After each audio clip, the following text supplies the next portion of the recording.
Here we go, here we go. We got another team here that we want to try out. Dewgong Medicham and Registeel. The Dewgong learned a new move that's no longer legacy. I believe Drill Run was legacy, but now they unleashed it to everybody. So you can just regular charge team it. So we ended up staying in here against this Alolan Ninetales to check its fast move. It is indeed a charm, so we cannot switch out because we only have one true counter to this Alolan Ninetales, which is the Registeel. So we ended up just staying in, playing this out. They decided to shield, and that's gonna make us think about shielding this one. So we do end up shielding, okay.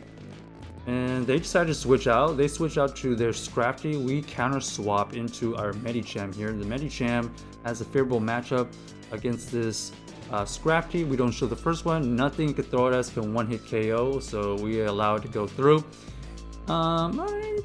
Pretty big chunk there, I would say. I don't know, probably like 25-30% right there. But this Scrafty is fighting back. Look at this.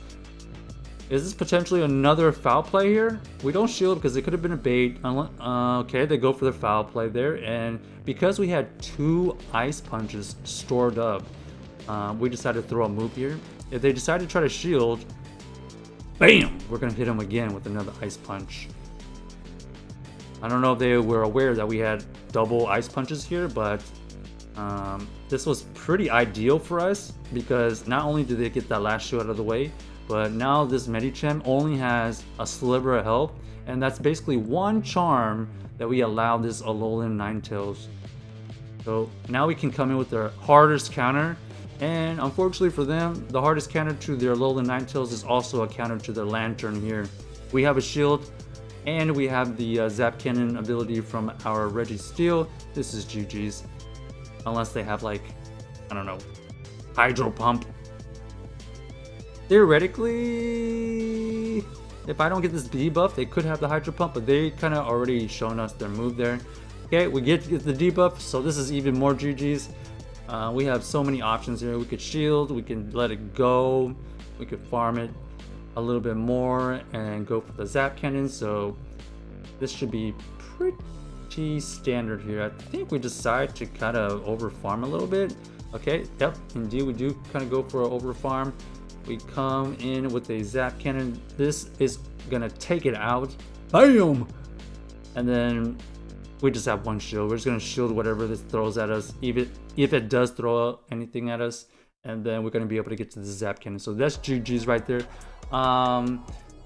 Okay, so they had the Alolan Ninetales with the Scrafty. Interesting right there.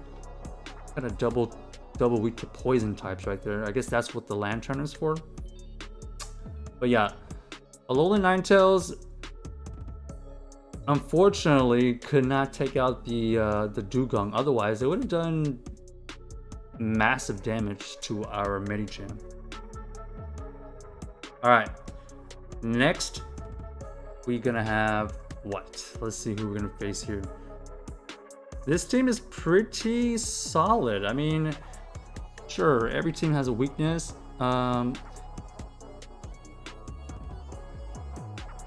Here's a good matchup again. We're expecting them to switch. They do switch. This is kind of a sticky situation here. We played with Shadow Drapion before. It is super spammy. They could potentially get to this crunch and debuff us. It kind of depends on this first here. Oh, they do give us the debuff here, so the next crunch will be able to take out this Medicham, which is kind of crazy considering this is an XL Medicham here. So we respect it. They bait us. Pretty standard here. They were able to get the debuff and completely change the dynamic of this matchup here. They decide to shield, which is obvious. Gonna maintain and either maintain alignment, and they have total control here. They could even just, oh, they decided to just tank it here, and they know their Pokemon so well that they knew that they would survive with the sliver of health. Unfortunately for us, that requires us to double shield to win back the switch, and we decided to do it because we thought we could get to this extra. We thought we could get to that ice punch there, and that's a huge farm down by our Trevenant. Why did it feel like that Trevenant was doing way more damage than I remembered? So that's a huge farm down. And even though this Dewgong has the drill run now, more readily available, it is not going to one-hit KO. So we are in a big herd of trouble here. Even if we somehow take out this Stunfisk, we have to deal with a Trevenant in the back, which we don't really have a counter. And here, I just completely miscounted here, I think. I didn't expect, number one, that they'd go for Earthquake. And so if I had switched on that, I would have taken big damage. Maybe they expected us to switch too, I don't know. I thought they were just going to go for a Rock Slide. So unfortunately for us, they were able to completely flip that back line, and yeah, Shadow Drapion, kind of tough. If I had switched into Reggie, I would have been able to tank a couple of those crunches, but then they would have easily just double shielded. I mean, I think it was okay. Unfortunate that we just got the debuff right there.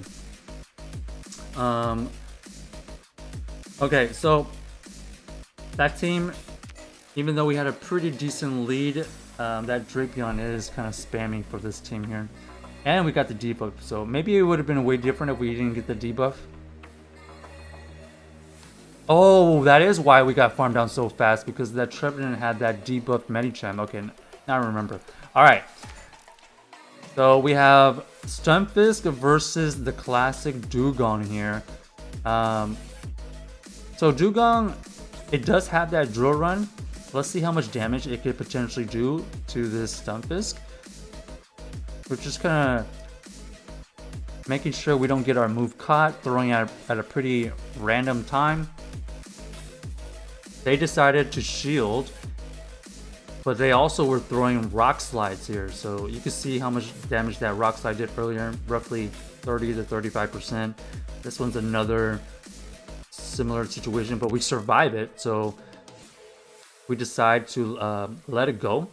We are able to get to this next drill run here. So our thinking here is to either apply the pressure or let it go. We try to get to an... Okay, they actually just use a move right before we get to a move. I guess they didn't think that they could farm us down. So that's huge for us. Then we come in with our Medicham here. We counter swap, and unfortunately for them, we just have a hard counter to this Pelipper because they don't have any shields. We can let this first one go, but we're going to go straight for this Zap Cannon because we do not want this Registeel to be in range of another Earthquake from that Stunfisk. So that's why we go straight for this Zap Cannon, or I probably would have farmed up extra energy. It doesn't really matter, but I was just trying to think of optimal play there. Because we have two shields, we're always going to shield this here. If they bait us, they bait us, but because they counter swapped, we know that they're still locked in. We don't have to worry about a switch. So we just go immediately for this Focus Blast, and we're looking good. We're looking good here. They got two of their Pokemon down, and it ended up being a jump up. So this is going to be a tough battle for them. Nothing... And I believe they're running Fairy Wind, I think. That jump up is running Fairy Wind. So we're resisting the fast moves, and we resist all of their charge moves. They go for the aerobatics there, which is a pretty hard-hitting move. And we go for the Zap Cannon. This Zap Cannon, okay, does about... Oh, and we get the debuff, so this is even more GG's. That Zap Cannon did about 30%? 30% to that jump up, so you can see how tanky that jump up is. It just took a Zap Cannon pretty easily here. Even this Energy Ball does not take us out because it got debuffed. It is double weak to ice here, but once again, Medicham is not an ice type, so it doesn't get the stab. I don't think this KOs. Oh, they didn't. Okay, it does KO actually.